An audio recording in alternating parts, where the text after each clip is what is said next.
Hoje nós vamos falar sobre uma decisão do STF que entendeu que a Convenção de Varsóvia e de Montreal prevalece sobre o Código de Defesa do Consumidor quando se trata de extravio de bagagem em voos internacionais. Para quem não me conhece, meu nome é Michelle, eu sou advogada e mestre em Direito pela PUC-SP, e aqui no canal a gente analisa os precedentes judiciais. Porque não basta a gente saber o que diz a lei escrita, a gente precisa saber como ela está sendo interpretada pelos nossos tribunais para garantir segurança jurídica, igualdade e legalidade.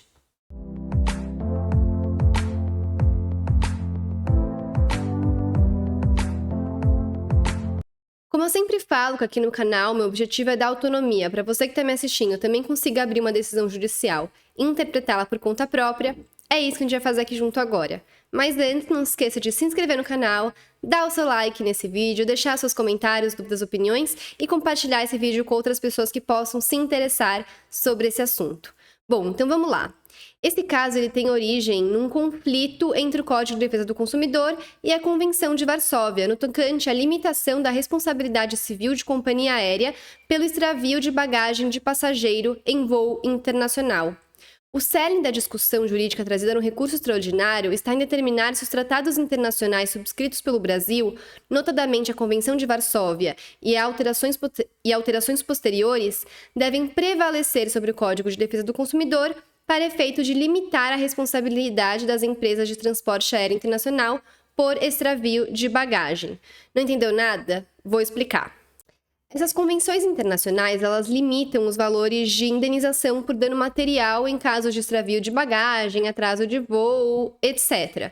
E nesse caso concreto, em primeira e segunda instância, o passageiro, o consumidor, ele tinha conseguido vencer a demanda para que a companhia aérea indenizasse os danos materiais que ele sofreu pelo extravio da bagagem em valores superiores a esses limites, falando que prevalece, portanto, o Código de Defesa do Consumidor, que prevê a responsabilidade objetiva da companhia aérea pela indenização tanto por danos materiais como por danos morais em caso de falha na prestação de serviço, e que não prevaleceria, portanto, as convenções internacionais que limitariam o valor do dano material a um limite. Em decorrência disso, a companhia aérea entrou com recurso extraordinário, alegando que deveria prevalecer o que dizem as convenções internacionais. E daí, então, que surge a discussão que vai ser tratada nesse acórdão, nessa decisão que a gente está analisando aqui junto agora.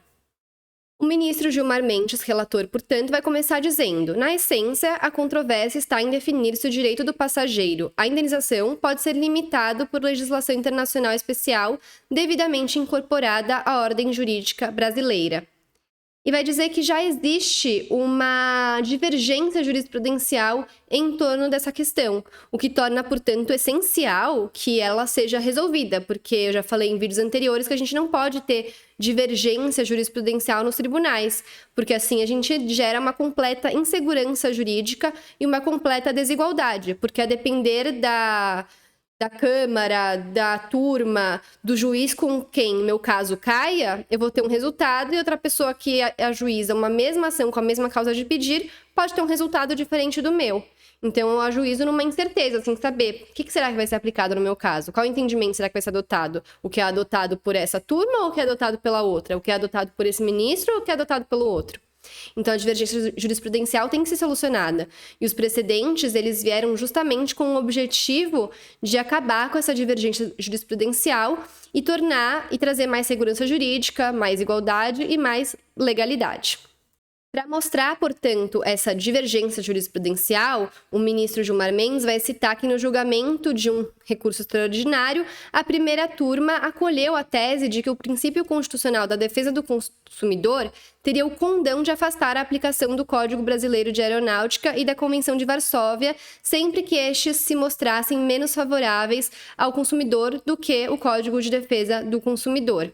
Mas que, num outro julgamento da segunda turma, foi decidido pela prevalência do prazo prescricional de pretensão indenizatória de 2 anos, previsto na Convenção de Varsóvia, contra a previsão mais favorável do Código de Defesa do Consumidor. Tá aí, portanto, o conflito. Num caso, entendeu que prevalece o Código de Defesa do Consumidor e no outro, que tratava sobre prescrição, entendeu que prevalecia a Convenção Internacional. O ministro Gilmar Mendes ele vai entender que prevalece a Convenção Internacional. E para adotar esse entendimento, ele vai dizer o seguinte: primeiramente, é preciso afastar o argumento segundo o qual o princípio constitucional que impõe a defesa do consumidor impediria qualquer sorte de derrogação do Código de Defesa do Consumidor por norma mais restritiva, ainda que por lei especial. É certo que a Constituição Federal em vigor incluiu a defesa do consumidor no rol dos direitos fundamentais, artigo 5º, inciso 32. E também entre os princípios da ordem econômica, no artigo 170, inciso 5. Mas é também o próprio texto constitucional, já em redação originária, que determinou a observância dos acordos internacionais quanto à ordenação do transporte aéreo internacional. E ele vai tratar, portanto, do que diz o artigo 178 da Constituição. A lei disporá sobre a ordenação dos transportes aéreo, aquático e terrestre, devendo, quanto à ordenação do transporte nacional, observar os acordos firmados pela União, atendido o princípio da reciprocidade. Já falamos sobre esse princípio em outros vídeos aqui do canal. Diante dessas duas diretrizes, uma que impõe a proteção ao consumidor e outra que determina a observância dos acordos internacionais em matéria de transporte aéreo, cabe ao intérprete construir leitura sistemática do texto constitucional a fim de que se possam compatibilizar ambos os mandamentos. Aí, primeiramente, ele vai destacar que não há diferença de hierarquia entre os diplomas normativos em conflito. Os diplomas normativos internacionais em questão não gozam de estrutura normativa supralegal de acordo com a orientação firmada em um outro recurso extraordinário, uma vez que seu conteúdo não versa sobre a disciplina dos direitos humanos. Sendo assim, a antinomia deve ser solucionada pela aplicação ao caso em exame dos critérios ordinários, que determinam a prevalência da lei especial em relação à lei geral e da lei posterior em relação à lei anterior. Então, basicamente, o que ele está dizendo é que, pelo fato dessa convenção internacional ela tratar especificamente da indenização por dano material, por exemplo, no caso de extravio de bagagem, ela deve prevalecer do código, perante o Código de Defesa do Consumidor, porque ela é uma lei especial, ela trata especificamente daquilo. E também porque ela seria posterior ao Código de Defesa do Consumidor, que seria anterior. Mas, também já falei em vários vídeos anteriores, que o Código de Defesa do Consumidor, ele, por ter um caráter principiológico, ele tem que sempre ser o norteador da interpretação de todas as leis, mesmo as leis especiais e posteriores, como é o caso da Lei 9.656 de 98 dos planos de saúde. Eu sempre falo, a lei dos planos de saúde, ela não pode ser analisada isoladamente. Ela tem que estar de acordo com o CDC, porque o CDC decorre da Constituição. Ele já prevê lá normas que devem nortear a interpretação da Lei 9.656 de 98, porque se tiver conflito entre elas, no meu entendimento, prevalece o que diz o Código de Defesa do Consumidor, tá?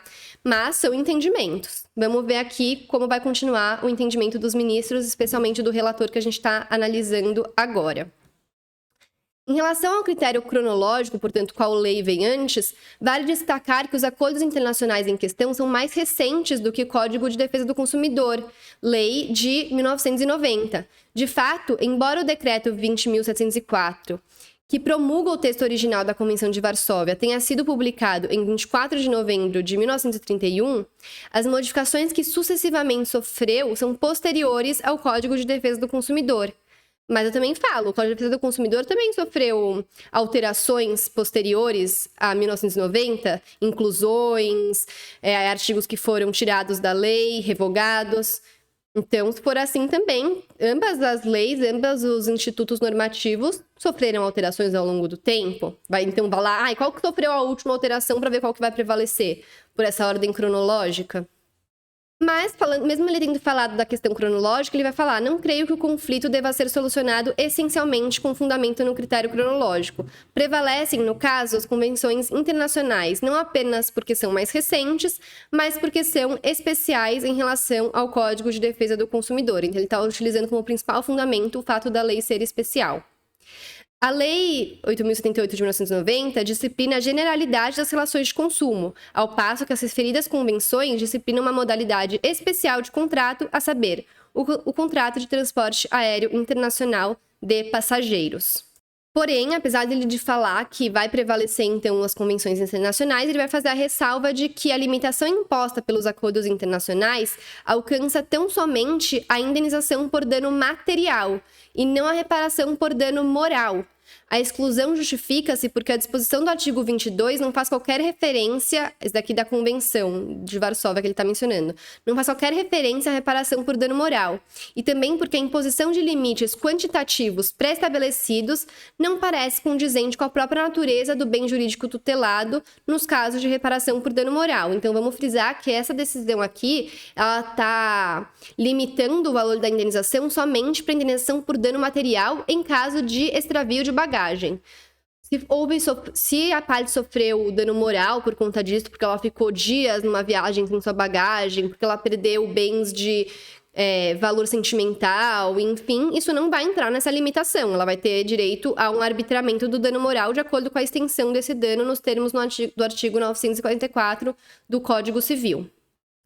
O ministro Celso de Mello, agora, ele vai divergir do voto do ministro relator, que foi acompanhado por quase todos os demais ministros, falando que o entendimento dele seria pela prevalência do Código de Defesa do Consumidor. Então, ele vai dizer o seguinte: tenho para mim, com a devida vênia, que a resolução da antinomia em causa, que se revela meramente aparente e, portanto, superável, há de prestigiar a norma mais favorável ao consumidor, pois a aplicação da regra consubstanciada no artigo 178 da Constituição, que a gente já falou aqui nesse vídeo, caso interpretada na linha proposta pelo eminente relator, importará, em face de seu caráter detrimentoso, em grave prejuízo ao consumidor, considerada a relevantíssima circunstância de que, em nosso ordenamento jurídico, a defesa do consumidor, tal como determinado no Catálogo de Direitos Fundamentais, qualifica-se como prerrogativa essencial que lhe é atribuída por um estatuto, a Lei Fundamental da República, impregnado do mais elevado sentido hierárquico.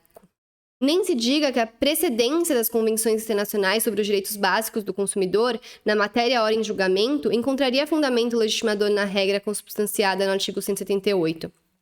É que a proteção assegurada ao consumidor tem suporte em norma que, além de possuir idêntico perfil constitucional, também é resguardada por cláusula pétrea, por se tratar de direito fundamental, o que lhe confere eficácia jurídica preponderante, precisamente porque enunciadora de direito fundamental, como resulta claro do que proclama o artigo 5º, inciso 32 da Constituição da República, cujo texto, ao contrário do que ocorre com o artigo 178 mencionado, traduz limitação material explícita ao poder reformador do Congresso Nacional. Incumbe a toda a coletividade e ao Poder Judiciário em particular extrair dos direitos fundamentais assegurados ao consumidor a sua máxima eficácia, o que não estaria, então, sendo feito quando se fala na prevalência das convenções internacionais. Então, nesse caso, a gente teve todos os ministros concordando, com exceção do ministro Celso de Mello e o ministro Marco Aurélio, e no sentido de, portanto, falar sobre a prevalência das convenções internacionais sobre o Código de Defesa do Consumidor. Só que eu acho que vocês podem ter percebido que não houve, quando a gente estava lendo a decisão, um fundamento que todos eles concordaram, para falar assim, não, prevalece as convenções internacionais, seja pelo critério cronológico, seja pelo critério de especialidade da lei, que a convenção seria mais específica com relação à matéria do que o Código de Defesa do Consumidor.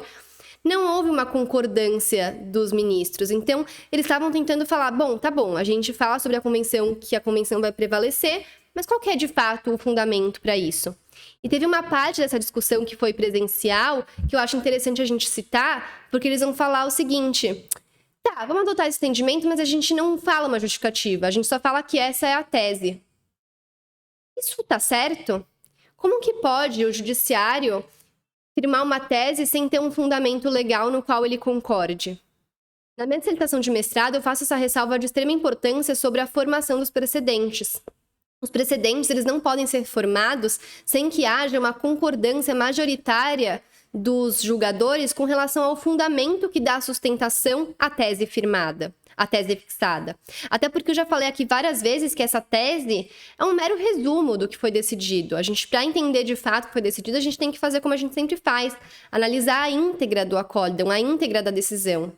Então, a partir do momento que o STF fala nesse julgamento, em um certo momento que eu vou mostrar para vocês, que basta afirmar a tese e não precisa concordar no fundamento, não precisa nem ter um fundamento específico, seria como se o STF estivesse legislando.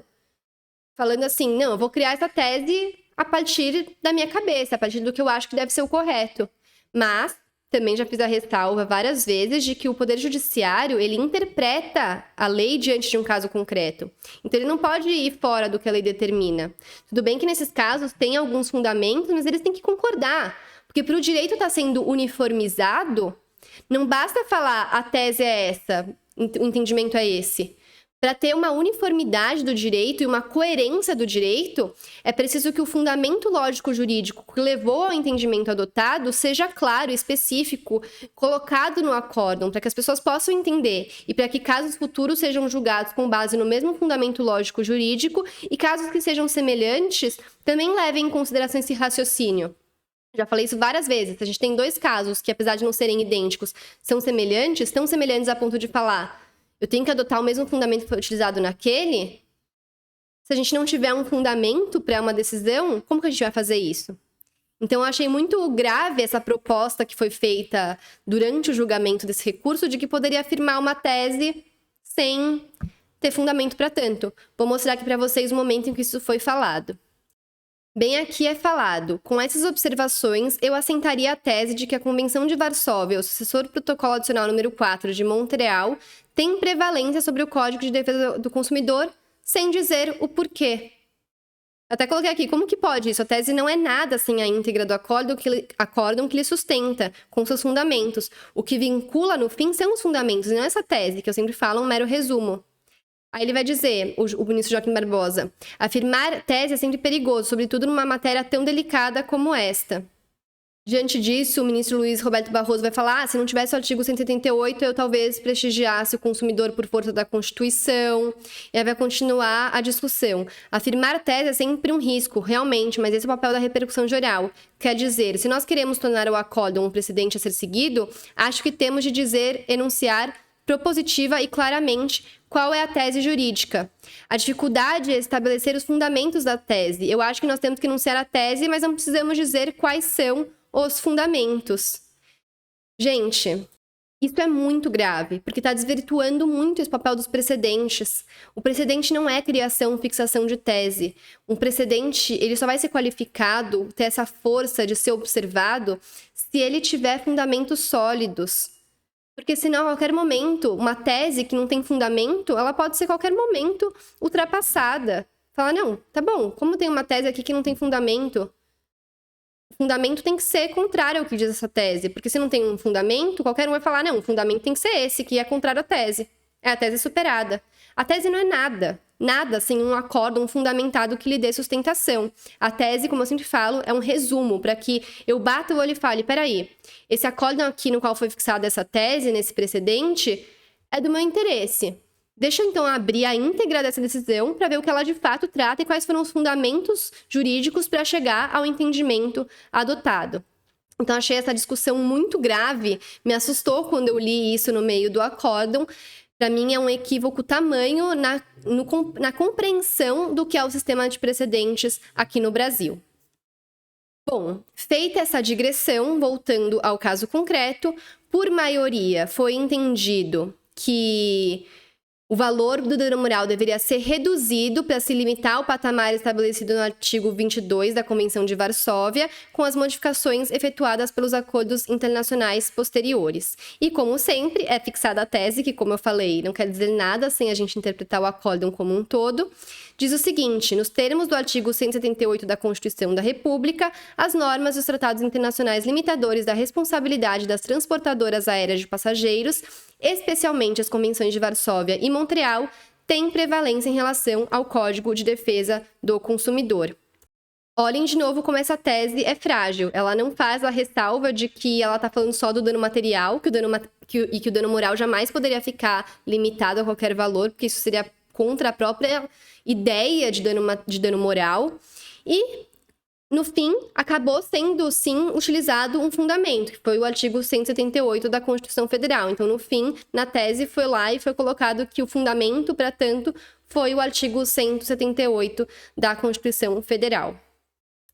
Por hoje é isso, espero que tenham gostado. Não deixem de deixar nos comentários suas dúvidas, comentários, opiniões sobre o acerto ou o erro desse acórdão, sobre o sistema de precedentes, para quem é processualista, gosta desse assunto, constitucionalista também, né? Porque entra muito nessa questão da Constituição, os precedentes judiciais, é uma discussão muito legal, eu gosto muito, sou suspeita para falar, porque minha dissertação de mestrado foi esse o tema.